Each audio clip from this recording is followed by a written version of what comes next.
자, 잠시 쉬고 돌아왔습니다. 오늘은 망가다 오랜만에 1월 처음으로 녹음을 하고 있고요. 이제 두 번째 시간이 돌아왔습니다. 아, 근데 전평씨라니까 쭉 들으셨다고 하니까 전평씨를 많이 들으셔서 그런지 오늘 전우님이 입이 트이셔가지고 이야기를 평소에도 잘하셨지만 더 많이 하고 계신데, 우리 일본 투어 가는 거 얘기 들었어요?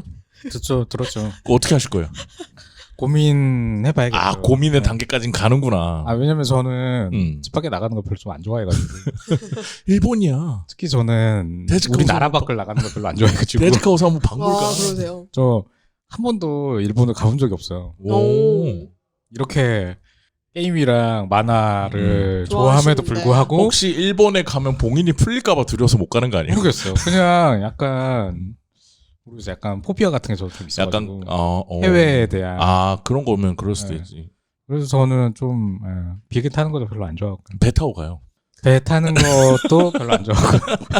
비행기도 싫으신데 배는 더더욱 싫으시겠죠. 아니, 안 그래도 그 다비님이 일정 같은 걸 한번 짜보고 있어요. 우리가 되나. 근데 다비님 지금 되게 어려움을 겪고 계시더라고요. 딱 떨어지는 게 없어가지고. 되게 흥미로울 것 같아요. 일단은 그런 투어가 있다고 하면은 음. 다비님이 짠다고 하면은 음. 괜히 뭐 그냥 아무렇게나 이렇게 하는 게 또 아닐 테니까 전문가가 하는 건데 그게 또 언제 또 올지 모르잖아요. 네. 여러 번이지 않을 수가 있는데. 갑자기 그냥 방송에서 가요 이렇게 돼서 그냥 박이나 만화평론가님이 가면 좋겠어 가자 이러면서 보통 가요. 그게 이제 분위기가 딱 이렇게 올라올 때 음. 또 가능한 거니까. 한 번은 실패해도 한 번은 시도해 볼 만하지 않나. 그리고 최지훈 작가님도 예전에 미약탐구회랑 망가다 팀이랑 그때 코너 2개 있을 때 맞아요. 같이 해서 일본 한번 놀러 갔으면 좋겠다. 이거는 투어 아니고. 그냥 놀러 가는 것도 갔으면 좋겠다 이런 얘기를 했었었는데. 다들 그렇게 했는데 뭐 외국에 대해서 이렇게 걱정거리가 없나요? 난 왜 외국에 대한 걱정이 많지? 근데 언어도 사실은 어려움 있잖아요. 일본은 저는 사실 다비님은 일본어 되니까. 근데 어떤 종류의 걱정이냐에 따라서 다른데, 뭐 강도나 범죄 이런 것들에 대한 걱정이라면 다 있죠. 근데 약간 그런 생각은 있어요. 어차피 돈 내면 다 해결된다. 뭐 전 세계가 똑같아요. 그냥 내가 거기서 이용하는 만큼 돈 내고 그러면은 해결된다라는 느낌이 있어서, 그들도 어차피 우리랑 똑같은 사람이고 원하는 건 돈이기 때문에 뭐 이게 택시 타면 돈 내면 되고 버스 타면 돈 내면 되고 밥 먹을 때 돈 내면 되고 다 해줘요. 그런 마음대로 가긴 가는데 혼자 가려면 두렵지. 혼자 가는 건 좀 두려움이 있는 것 같아요. 웬만하면은 사람들이랑 같이 가는 게 좋고, 그리고 약간 그런 거 재밌지 않아요? 그러니까 전혀 내가 익숙하지 않은 상황에 딱 놓이는 거잖아. 한국에도 그런 데 많아요. 우리나라에서도 안 가본 동네 가면 되잖아요. 우리나라 여행은 괜찮으신 거예요? 저는 국내 여행 괜찮아요. 그러니까 나는 그 말도 안 통하고 말이 안 통하는 게 저는 가장 큰 두려움이에요. 말이 안 통하고 나는 버스 시간표도 읽을 수 없는 그런데 갔을 때 좀 재밌다라는 희열을 느끼는 그런 게 있어서 일할 때도 약간 그런 구석이 있거든요. 제가 그 얼마 안 된 해외 여행 중에 인종차별을 겪었던 적이 있어가지고 그런 게 있으면 또 힘들 수 있겠다. 그래서 가실 거냐고요? 생각 중이라고 하시잖아요. 네, 적극적으로 고려해야죠. 아니, 이게 사람들이 만약에 신청을 많이 안 하면 우리끼리라도 돈을 걷어서 갔다 오면 되는 거니까. 어쨌든 알겠습니다. 저희가 저번에 방송에서 얘기했던 것들이 그냥 뭐 얘기해놓고 그냥 이렇게 흘러가는 게 아니고 내부적으로 해보고 있다. 근데 잘 안 될 수도 있다. 왜냐하면 이게 또 우리가 흔히 일개 일본말 아다리란 말이 일본말인가? 그게 맞아야 돼. 아다리가 맞아야 되는 거니까 조금만 기다려 주시면 좋을 것 같고요. 네.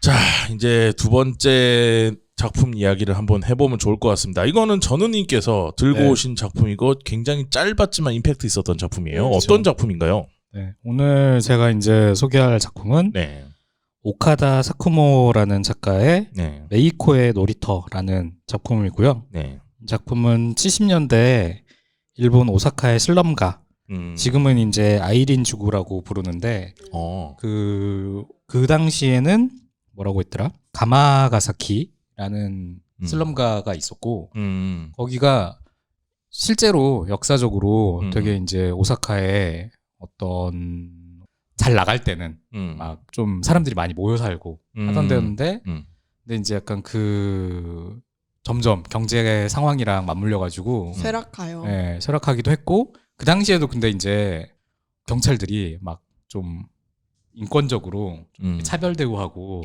이랬던 동네여서 폭동이 좀 여러 번 일어났던 그래서 폭동이 일어난 지역으로 되게 유명한 동네였다고 하더라고요. 위험한 동네였군요. 그냥 어떻게 봐도 일본 안에서도 거기는 되게 유명한 슬럼가. 네. 뭐 미국으로 치면 할렘 약간 이런 느낌이라고 하고요.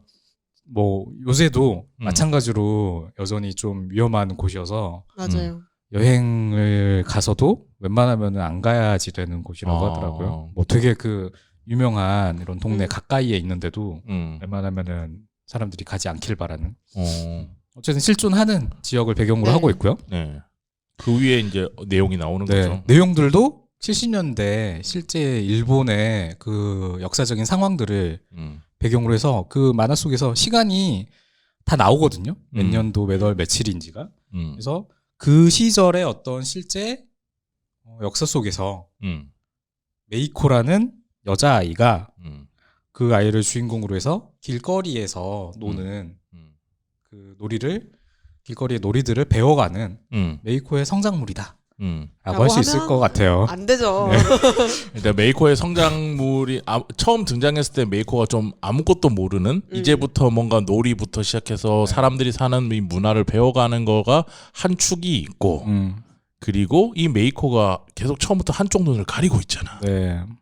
사실은 그러니까 메이코가 킬러죠. 초능력자 메이코가, 킬러. 네, 킬러여서 메이코의 어떤 능력으로 그 메이코가 이제 그날 배우는 놀이를 적용을 해가지고 살해를 하는 장면까지가 한 에피소드마다 꼭 나오죠. 그런 식의 구성으로 되어 있죠. 그러니까 메이코가 이제 한쪽 눈을 가리고 있는데 네. 이 한쪽 눈을 딱 그 안대를 풀면은 상대방이 가리고 있던 눈 메이코의 눈을 보면은 네. 메이코의 꿈 같은 세계 속에 마음속으로. 세계. 빠져들게 돼요. 근데 메이코가 처음엔 아무것도 없는 캐릭터로 등장했다가 그날 놀이를 배우는데 그날 배운 놀이를 가지고 그 메이코의 마음속에 빠져 들어가 버린 그 사람들을 희생자들을 이제 살해하죠. 네. 근데 거의 근데 사실은 놀이처럼 살해를 하는. 장난처럼 하고 있죠. 네. 메이코한테는 이제 그거에 대한 감흥이 없어요. 네, 감각이 없는 거죠. 좋아서 막 살해하는 게 아니고 그냥 놀이처럼 살해하는 건데 그런 것들이 같이 겹쳐지면서 나오는 그런 작품이다. 그러고 나면 이제 그 희생자는 현실에서 마음이 망가져 있는 상태가 되는 거고. 몸은 망가지지 않는데 정서적으로 완전 무너지고 망가지는 그런 걸로 해서 이제 용역 일을 하는 맞아요. 메이코가 그렇게 해서 먹고 살고 있는 어떤 할아버지랑 같이 네. 그 이야기를 다루고 있는 작품이었습니다. 네. 저는 충격적이었어요. 어떤 점에서요? 그러니까 이런 작품들이 없지는 않았거든요. 이런 지점까지 끌고 올라가서 이야기를 다루는 작품이 예전에 한번 얘기했던 애니메이션도 있고 일본에서도 그냥 유튜브에서 본 거라 정확한 정보는 아닐 수 있습니다. 일본에서도 극장 개봉이 금지됐다는 무슨 서커스단에서 막 그 잡혀가고 막 그러는 그 애니메이션이 있어요. 소년춘인가? 아니, 소녀춘 미도리. 소녀춘 미도리. 그 작품도 생각나고 그리고 여기 보면은 우리가 한번 다루었던 이 등장인물 같이 놀이하는 캐릭터 중에 쯔게 요시하루의 그 캐릭터 얼굴이 나오잖아요. 이름 알아채셨군요. 네, 그래서 딱 봐도 나사시계 걔잖아. 네. 그래서 이런 영향도 많이 받았구나 이런 지점도 알 수 있고 그래서 오랜만에 와 재밌다.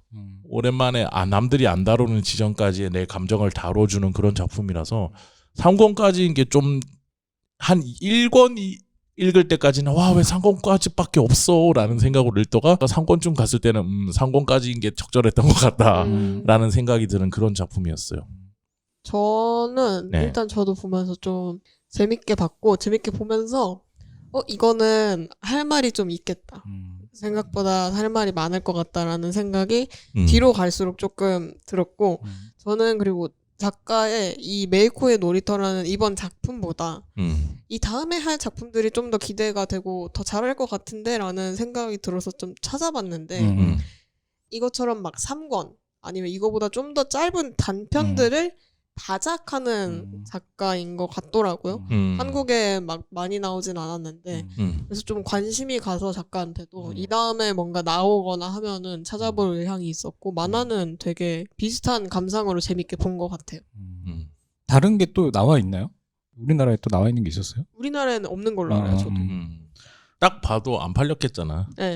잘 팔릴 스타일은 아니죠. 아, 근데 솔직히 재미를 떠나서 한국에서 이게 좀 팔린다, 이게 호응이 있어야 그 다음 것도 들어오는데. 메달리스트 이런 건 딱 봐도 잘 팔릴 그런 건데 이거는 좀 마이너 감성이죠. 이게 오해하시면 안 돼요. 재밌어요. 재밌지만 많이 팔릴 만화는 아니니까. 저는 그러니까 이 만화를 안 지 오래됐거든요. 오. 만화를 처음에 그냥 이게 일권 그냥 나올 때부터 네네. 보게 됐어요. 왜냐면 저는 공포나 스릴러 만화들이 흔치 않다 보니까 그런 게 나올 때 항상 좀 눈여겨보는 편이거든요. 공포 장르로만 돼 있어도 웬만하면은 미리 보기로는 다 봐요. 근데 공포를 이제 좋아하시는군요. 저는 이토준지랑 되게 많이 좋아하잖아요. 얘기하셨던 이토준지는 공포가 아니잖아. 네, 어쨌든 공포 그런 만화 류의. 계보에 있잖아요. 이 작가도 어떻게 보면은 그냥 공포 만화로 생각하고 처음에 보게 됐는데 계속 이 만화를 보면 볼수록 새로 발견되는 지점들이 많이 있더라고요. 일단은 그 안에 있는 스토리가 역사적인 흐름을 거의 그대로 가지고 있다라는 거. 아, 그래? 난 일본 전혀 몰랐는데? 일본 현대화의 어떤 음영들이잖아요. 네. 그거를 그대로 담고 있는데 사실은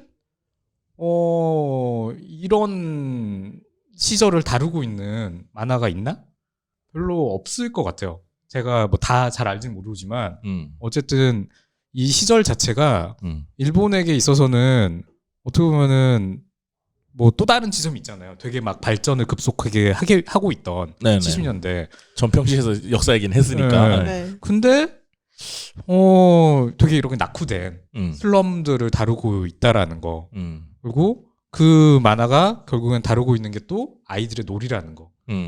이 여러 가지 지점에서 되게 특이하고 이 작가의 어떤 취향들이 되게 많이 반영된 작가의 어떤 역사의식이나 그 자기의 경험담이나 어떤 그 이야기에서 이 만화로서 다루고 싶은 주제의식들을 작가가 되게 많이 자유롭게 좀 담아냈다라는 생각이 들어요. 왜냐면은 일단은 그 메이코의 꿈속에서 드러내는 어떤 그 묘사들이 네. 가감이 없잖아요.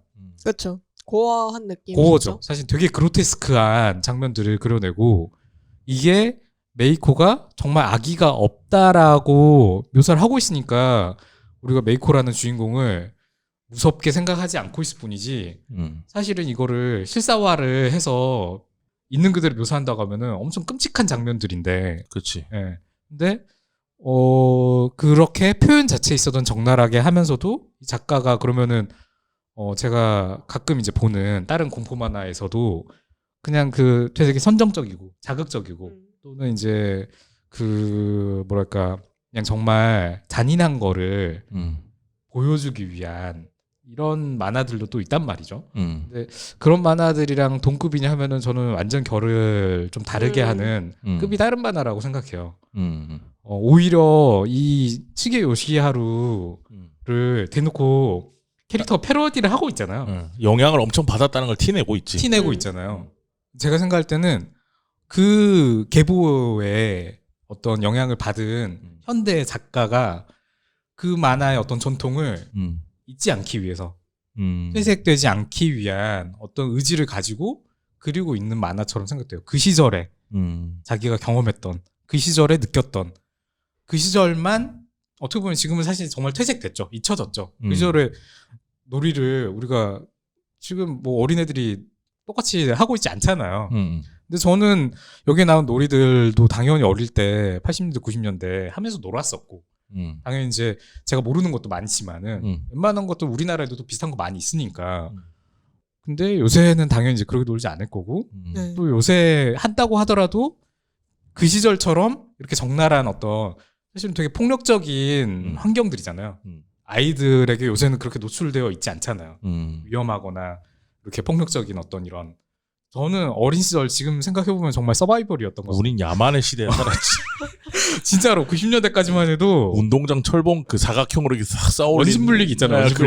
그거 생각해보면은 그런데 지금은 그 놀이터의 원심불릭이 다 없앴잖아요. 있을 수가 없지. 없지. 네. 근데 그 시절에는 그러고 놀았는데 사실은 그 시절 저희가 놀던 시절보다도 어떻게 보면 더 이전 시절에는 당연히 더 강한 어떤 이런 것들이 있었다라는 거. 근데 이 만화 저는 보면서 우리한테 이 만화가 주는 매력은 일단 첫째는 우리가 기준을 찾고 가야 되는 거는 현실이 아니다. 그러니까 이거는 리얼리티한 이야기를 다루거나 현실을 다루는 게 아니고 만화적으로서 이 스토리텔링을 따라가면서 작가가 우리한테 주고 싶은 재미가 무엇인지를 정확히 얘기를 하고 가야 돼요. 근데 저는 그 지점에서 언밸런스라고 생각해요. 그런 지점을 이 사람은 그런 거 언밸런스한 감정, 내가 이런 거를 재밌게 봐도 되나? 내가 이걸 순진하게 보고 있어도 되나라는 걸 느끼게 하는 그 감정의 폭에서 오는 재미? 그런 것도 하나의 재미일 수 있잖아요. 그거를 추구한다기보다는 그런 성향이 있는데 일단 그래서 현실적이지 않다라는 얘기를 하나 두고 또 하나는 뭐냐면 아까 츠게 요시하루 얘기를 해주셨지만 우리가 츠게 요시하루 방송에서도 얘기했던 건데 이 사람은 낡고 낙후되어서 다음번에 내가 찾아갔을 땐 왠지 없을 것 같은 것들을 사진으로 찍고 그리고 고도화되어서 성장하고 있는 일본 사회에서 옆으로 비켜지고 있는 것들에 대해서 조명을 하고 그리고 본인이 생각하는 만화에 대한 생각과 그리고 본인이 꿈에서 봤던 것들을 조각조각 내서 그걸 콜라주 형식으로 붙여서 작품을 만들었거든요. 그거에서 지금 이 작품은 절대적인 영향을 받았어요. 완벽한 영향을 받았는데 그거에다가 이 작가는 그런 본인만의 어떤 언밸런스를 우리한테 선사하고 있냐면 아까 얘기했던 이 메이코라고 하는 친구의 그 천진난만함 분명 이 친구는 밖에서 놀이를 배우고 들어왔는데 그걸 가지고 사람을 아무렇지 않게 어릴 때 우리 곤충 잡아서 그렇죠. 막 개미 눌러 죽이던 약간 그 느낌이죠. 다비님 때도 그랬죠. 뭐가요? 개미 막 죽이고 저희 때는 잠자리 날개 떼고 막 잠자리. 우리 다 그런 회개해야 되는 과거가 있잖아요. 그쵸. 근데 그거를 되게 천진난만하게 하고 있는 메이커를 보여주면서 거기에서 나오는 언밸런스한 느낌, 쎄한 느낌. 근데 메이코를 그러면 우리가 나쁜 애로 바라보고 나쁜 짓을 하고 있잖아. 근데 얘를 그럼 우리가 나쁜 애로 바라보고 있냐? 또 작가는 그러지 못하도록 장치들을 만들어 놓고 그냥 지켜보게 만든단 말이야. 근데 얘 그거에 맞춰서 이 배경이 되고 있는 게 슬럼가는 난 몰랐어요. 슬럼가인지. 그리고 그 연도들이 어떤 의미를 가지는지도 몰랐는데 그런 것까지 해서 했다면 이 작가는 이걸 완벽하게 의도하고 세팅을 한 거죠. 배경만큼은 저는 이 작가가 강한 의도를 가지고 되게 설정하고 있다고 생각을 하거든요. 그 지점을 한 번 더 봐야겠다. 그러면은 그런 배경적 지식을 좀 알고 보면은 또 다르게 보일 수도 있는데 어쨌든 그런 감정으로도 볼 수 있는 만화인 것 같다. 씁쓸한 맛.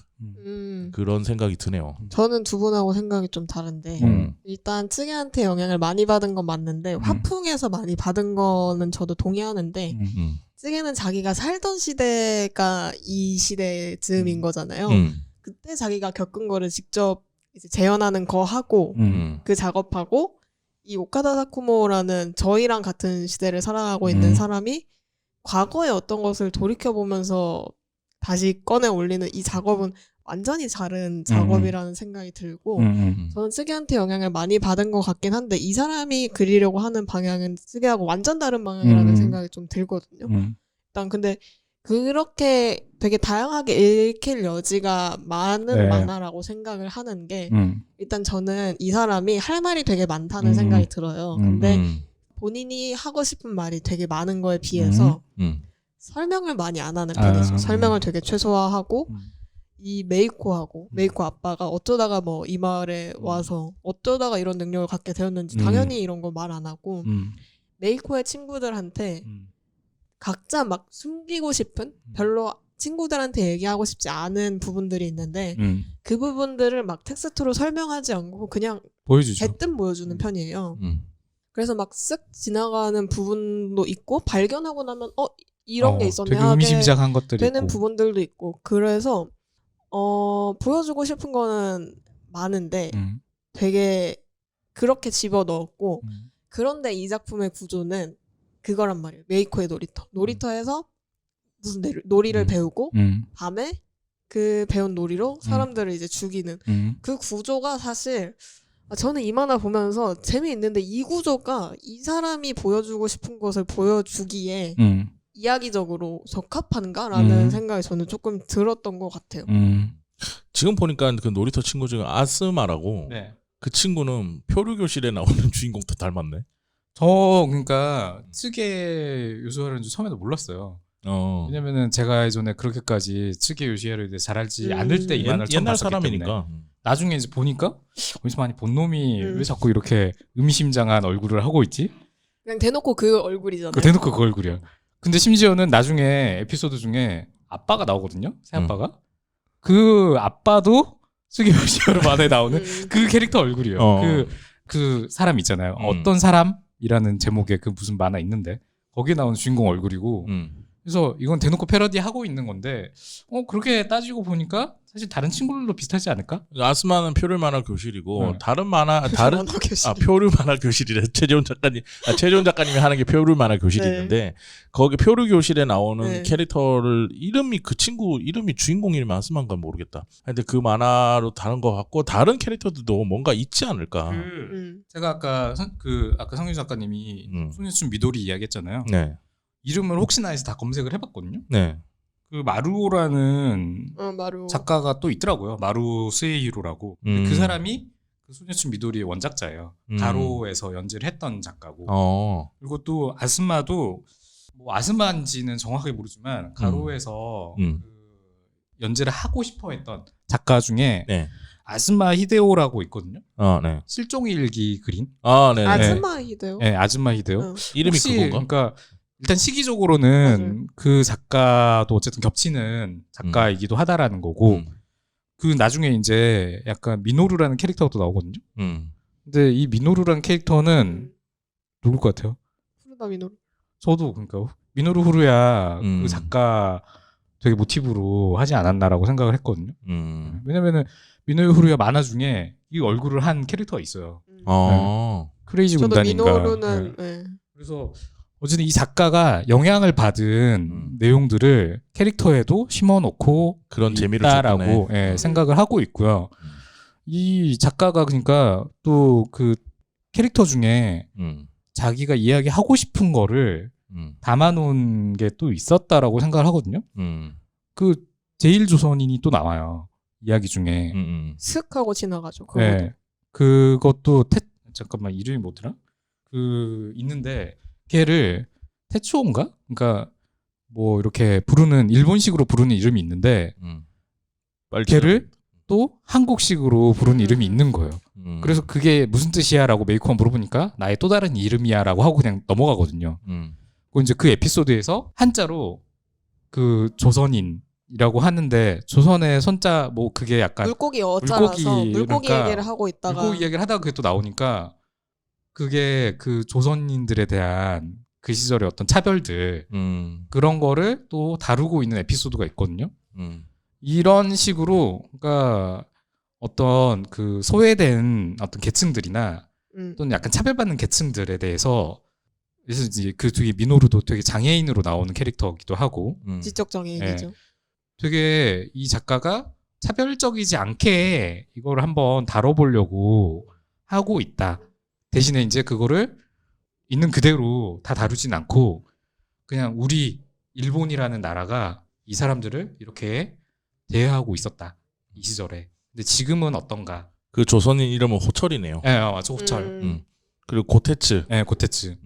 저는 그렇게까지 잘 보인다는 생각은 안 들었는데 이 만화는 이제 폭력을 조명하는 방식 그게 좀 재밌다는 생각을 했던 게 맨 처음에 우리한테 딱 보이는 거는 어른인 아버지가 메이코 한쪽 눈을 가린 애기 메이코를 데리고 다니면서 야쿠자들이랑 뭔가 이상한 짓을 저지른다 그 정보가 딱 나오다가 이제 아침이 되면은 그 동네에 사는 애기들이랑 다른 애기들이랑 메이코가 놀고 그리고 밤이 되면은 그 메이코가 아침에 배운 놀이들로 그 어른들을 도륙내는 장면들이 나오잖아요. 근데 사실 그게 되게 잘 보이는데 이제 아침이 또 되면은 어른들이 어른들한테 폭력을 가하고 애기들도 애기들한테 어떤 자기도 모르게 폭력을 가하는 그런 세계가 드러나요. 네. 근데 그 폭력이 드러난 장면들은 작가가 막 꿈속 이미지는 되게 폭력적이고 고어하고 이미지적으로 확 눈에 들어오게 그리는데 이 아침이 되어서 놀이터에 갔을 때 드러나는 어떤 세계는 굳이 설명하지 않고 자연스럽게 지나가기 때문에 눈에 잘 안 띄고 그래서 이 만화에서는 되게 이미지적으로 충격적인 거는 이 메이코 아기가 어른한테 가하는 폭력인 반면에 네.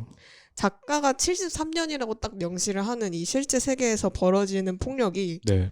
이 판타지 없이도 현실에서 아직까지 좀 벌어지고 있는 거하고 크게 다르지 않다는 생각이 좀 들었고 그래서 저는 이 만화가 이미지적으로는 메이코가 이 밤에 벌이는 짓들을 좀 잘 보여주는 반면에 사실 이 사람이 주목을 하고 싶었던 거는 그게 아니라 메이코하고 친구들이 낮에 만나는 공간에서 벌어지는 어떤 일들, 그 상황들이 아니었을까? 그래서 이 제목이 메이코의 놀이터라고 생각을 하는데 근데 이거를 저는 좀 더 세련된 방식으로 보여줄 수 있다는 생각이 들었어요. 그래서 좀 아쉽고 어떻게 하면 돼요? 세련된 구성이 이상해요. 구성이 그래서 이 사람이 말하고 싶은 거를 잘 보여주는 구성이 아니라고 생각해요. 이 만화의 구성이. 그래서 좀 아쉽고 차기작들이 기대된다고 했던 이유도 비슷한 이유인 것 같아요. 저는 오히려 올드하고 막 그 뭔가 완벽하게 계획적이지 않은 느낌이 들어서 훨씬 좋았거든요. 제 입장은 그래요. 그러니까 어차피 70년대 그 시대에 지금 보면은 중간에 그 나온 내일의 조도 나오잖아요. 맞아요. 내일의 조도 나오고 그 편 제목이 제예요. 그러니까 하얗게 불태웠어요. 그냥 뭐야 조가 죽었어? 뭐 이러는 장면에서부터 나오는 건데, 그러니까 그 당시의 느낌을 보여주는데 그 당시에 우리가 이제 뭐랄까 굉장히 난폭한 시대였고 네. 그런 시대를 보여주고 싶었어. 나는 이런 시대를 본인이 좋아해서 했는지 이런 시대가 있었어라고 보여주고 싶었는지 모르겠지만 그걸 보여주는 방식이 너무 세련되면. 되게 이질적일 것 같다고 생각이 됐어요. 딱 저는 이게 요즘 만화인지도 몰랐어요. 근데 제가 말하는 세련됨은 요즘 스타일의 세련됨이 아니라 그냥 구성의 세련됨. 구성적으로. 지금은 제가 볼 때도 그러니까 다비님이 이야기한 것처럼 약간 좀 그 어색하게 맞물리는 지점이 좀 있다라는 생각을 하는데 그게 너무 좋지 않아요? 근데 이제 아까 어떻게 보면은 성민 작가님은 이게 이 만화의 어떤 장점으로 생각을 하신다는 저는 거고, 그렇게 만화의 보이는 매력 거죠. 포인트로 저는 기본적으로 뭐 두 분이 이야기하시는 거가 다 이해가 되거든요. 사실은 저도 이 만화를 보면서 이상하게 모르겠는데 너무 이 만화가 저는 좋은 거예요. 근데 나도 좋아. 뭐가 좋은지 사실은 정리를 잘 못했어요. 네. 너무 좋은데 뭐가 좋은지 잘 정리를 못했는데 이야기 들어보면은 그런 부분들이 다 좋았다 싶기도 하고 또 한편으로 여전히 저는 이 만화가 설명할 수 없는 이런 부분들 많이 담고 있다고 생각을 하거든요. 왜 이 만화가 좋지라고? 그건 제가 이제 설명력이 부족하겠지만은 이 작가가 어떻게 보면은 활약이나 이런 거를 되게 많은 거 위해서 설명을 하는 스타일이 아니고요. 근데 예전에 만화들이 약간 그런 것들이 좀 있었잖아요. 근데 이 작가도 어떻게 보면은 그런 그 본을 좀 받아가지고 그냥 보여주고 그 나머지 영역은 그 독자들이 나름대로 생각하게끔 좀 그냥 좀 여지를 남겨놓지 않았나. 근데 이제 마지막에 어쨌든 완결 끝내고 나서는 작가의 말이 나와 있잖아요. 그래서 자기가 이제 영향받은 뭐 작품들이 크게 뭐 2개였다고 하는데 그게 일본의 어떤 영화들이었어요. 근데 당연히 이제 저희가 몰라요. 모르고 지금 뭐 볼 수도 없는 영화들이에요. 70년대, 뭐 80년대 이 시절의 영화들이니까.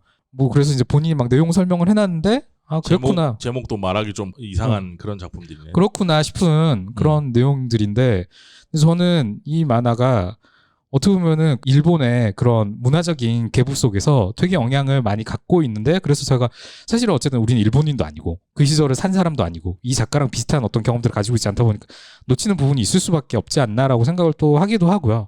왜냐면 저는 츠게 요시하루도 사실 한참 뒤에서야 알았다니까요. 그럴 수 있죠. 근데 그러면은 두 분은 약간 그런 느낌인 거예요. 내가 이 만화를 재밌게 읽었는데 이런 부분에서 내가 이 시대 배경이나 이런 뒷 정보들을 좀 더 잘 알고 있었으면 더 재밌게 볼 수 있었을 텐데 아쉽다라는 의견인 건가요? 저는 사실은 아쉽진 않아요. 왜냐면은 저도. 설명할 수 없지만 이 만화의 어떤 재미나 매력은 충분히 느끼고 있었고. 저도 지금 하는 말 충분하지 않냐 이미. 이게 막 8권 아까 메달리스트처럼 그렇게 끌고 갔으면은 제발 좀 그만 죽여 이렇게 됐을 텐데 그쵸. 딱 상권에서 본인이 보여주고 싶은 거, 본인이 메이코를 가지고 놀고 싶었던 부분들, 그리고 본인이 뭔가 충격, 내 생각엔 이 사람도 아까 그 영화 제목들을 보니까 굉장히 난잡하고 폭력적인 작품이었을 것 같은데 궁금하신 분들은 사서 보십시오. 상권 뒤에 있습니다. 어쨌든 그런 것들을 충격받았던 그 자기가 느꼈던 그 느낌, 그것들 여러분들도 한번 느껴보세요라는 지점들도 나는 있다고 생각하거든요. 그래서 나는 이미 이 작품은 지금도 즐기기에 충분하고 분량도 충분하고 그렇지 않나라는 생각이 들어서 뭐 굳이 아쉬운 지점 이런 건 저는 없어요. 뭐 제가 그러니까 즐기기에는 사실은 아쉽진 않은데 근데 이게 이제 다른 분들에게 추천을 하고 싶고 사람들이 좀 더 보고 했으면 좋겠는데 그거를 이제 설명할 때 좀 아쉬움이 있다는 이 만화가 거죠. 그런 지점이 있어. 네. 내가 어느 날 갑자기 이 만화를 발견했어. 그래서 나 혼자 딱 봤어. 그때는 이런 느낌이 있는데 이걸 누구한테 보세요라고 얘기를 하기에는 이것도 누군가가 알아서 발견해야 돼. 내가 어쩌다 발견했는데 이 느껴본 적 없는 희열, 느껴본 적 없는 감정, 이 언밸런스함 이런 것들이 느껴질 때 오는 쎄한 재미가 있잖아요. 약간 그런 지점은 말씀하신 것처럼 약간 저는 있는 것 같아요. 그래서 저는 이거를 네. 소개하려고 계속 생각하고 있었어요. 오. 근데 제가 이걸 가지고 무슨 이야기를 해야 될지 사실 감을 잘 못 잡아가지고 계속 좀 미뤄두고 있었던 거고 저번에 이제 저희가 이거를 정했을 때 약간 시간 텀이 좀 있길래 네. 심지어 이건 만화도 짧잖아요. 3권짜리라서 금방 볼 수 있고 생각할 시간도 많겠다 싶었는데 여전히 저는 오히려 이거를 무슨 말을 해야 되지라는 생각을 가지고 오긴 했거든요. 근데 그래도 지금 조금 더 이야기하고 싶은 게 어쨌든 이게 차별적인 거에 대해서 되게 많이 다루고 있다라는 거고 특히나 일본이 저는 뭐 제가 일본의 역사에 대해서 잘 모르고 일본의 뭐 현대에 대해서 뭐 잘 몰라요. 그 전평시에서 저는 나온 것들도 다 새롭게 들었으니까. 근데 뭐 저희도 키워드만 아는 정도지 그 정도로 디테일하게는 모르죠. 한국 역사도 아직 잘 모르죠. 그죠. 한국 역사도 우리가 잘 모르는데. 근데 이 만화가 다루고 있는 어떤 것들이 사실은 좀 이렇게 덮어두고 싶은 부분들 자꾸 들추는 거잖아요. 네. 일본인들에게도 아마 그러고 싶은 부분일 것 같고 의도 자체는 그 누구지? 그 영화 감독 누구죠? 일본 유명한 영화 감독. 누구죠? 우리나라에 제일 유명한 영화 감독. 고레다 같이.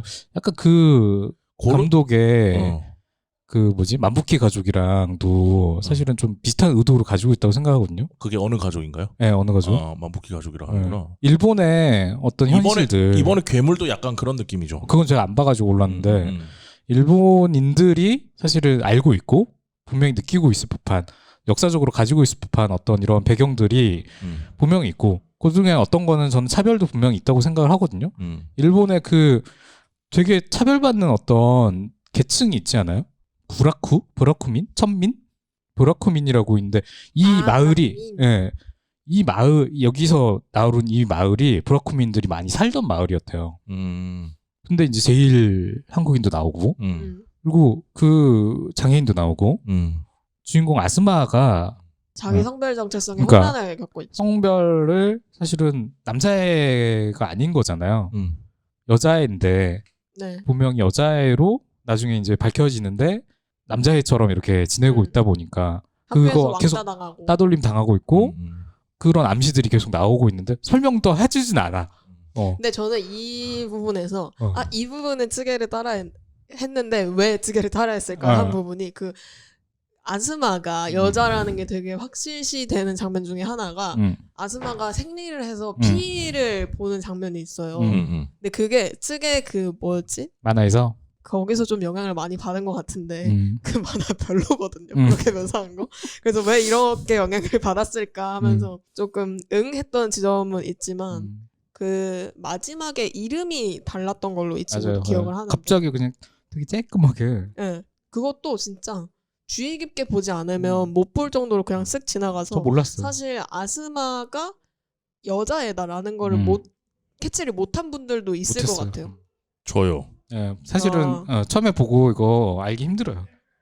그리고 저는 그 가장 좋았던 게 메이코가 떠날 때 아스마를 만나가지고 이제 이야기를 하잖아요. 네. 저는 이게 최고의 고백이라고 생각했어요. 어떤 의미에서요? 왜요? 그냥 자기의 마음을 전달하는 그냥 최선이었다고 생각해요. 메이코 입장에서? 그냥 객관적으로 제가 3자로서 바라봤을 때. 저는 그거 말고 되게 좋아한다? 그건 아닌데 이게 뭘까 하고 되게 집중해서 봤던 장면이 이 만화가 사실 메이코가 보는 것, 메이코가 보는 세계 그게 되게 중요한 거잖아요. 그래서 메이코의 눈도 가려진 눈도 되게 특징적으로 그려져 있고 그래서 중간에 한번 낮에 메이코가 메이코의 시점으로 현실 세계를 비추는 장면이 있는데 음. 그때 보여지는 장면이 되게 평범해요. 그냥 메이코의 시점으로 보이는 세계를 좀 기울어진 세계를 그리는데 갑자기 나오거든요. 그냥 집안에서 고양이랑 놀다가 시선이 막 따라가는 한 2컷, 3컷 그런 장면이었던 것 같은데 아무런 설명 없이 짧게 지나갔는데도 불구하고 메이코가 보는 것, 메이코의 눈에 비춰진 세계가 제일 중요하게 다뤄지는 이 만화에서 조금 이 부분 중요하지 않나? 라고 좀 몇 번 다시 돌려봤던 장면이었던 것 같아요.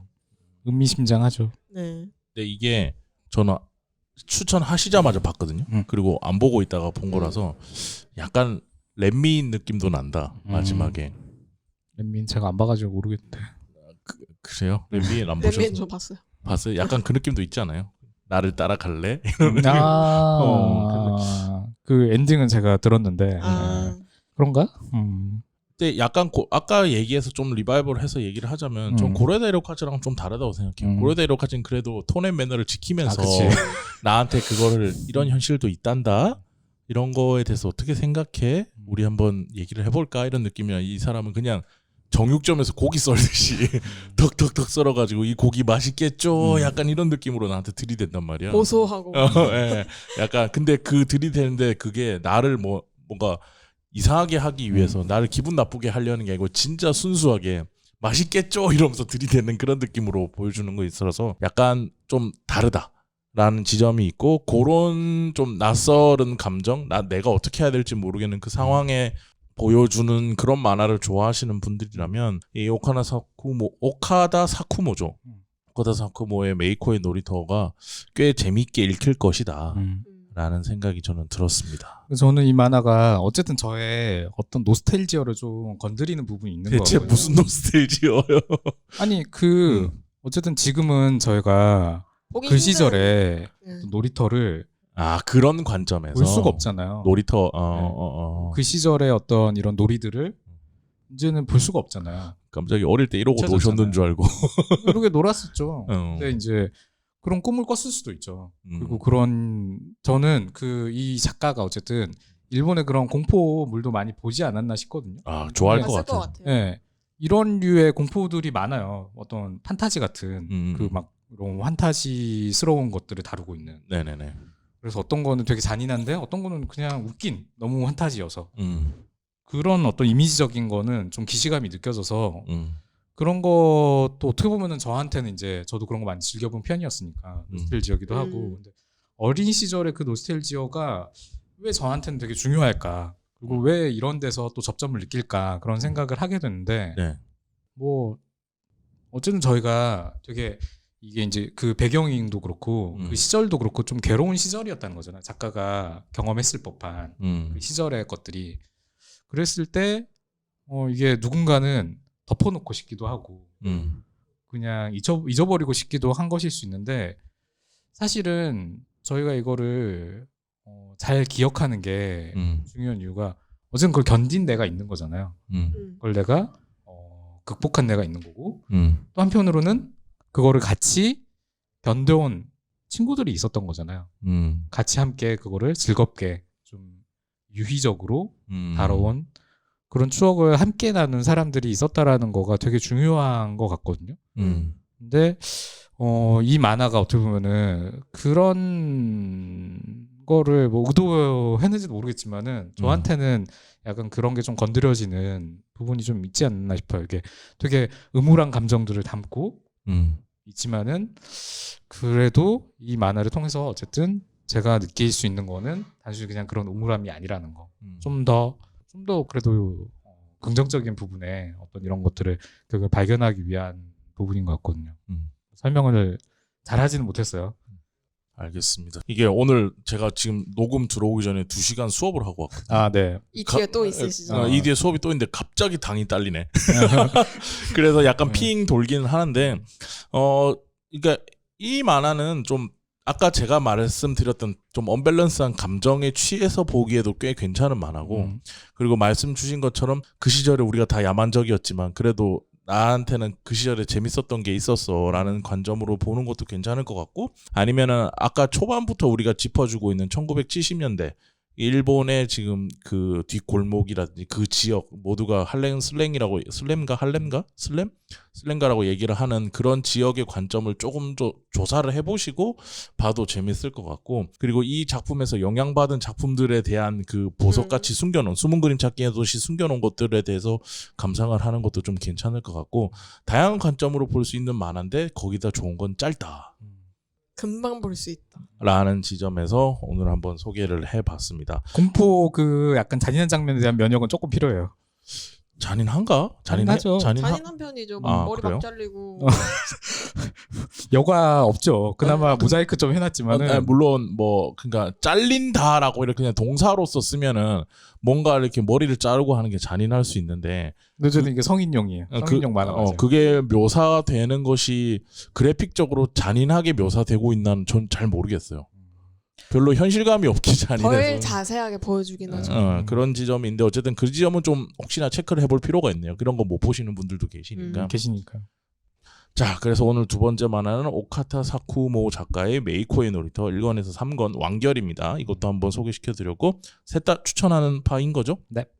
네, 알겠습니다. 1월에 들어와서 오랜만에 녹음을 했는데 이게 하루에 몰아서 하니까 약간 딸리네. 마지막에 가니까 핑 도는 지점도 있고 제가.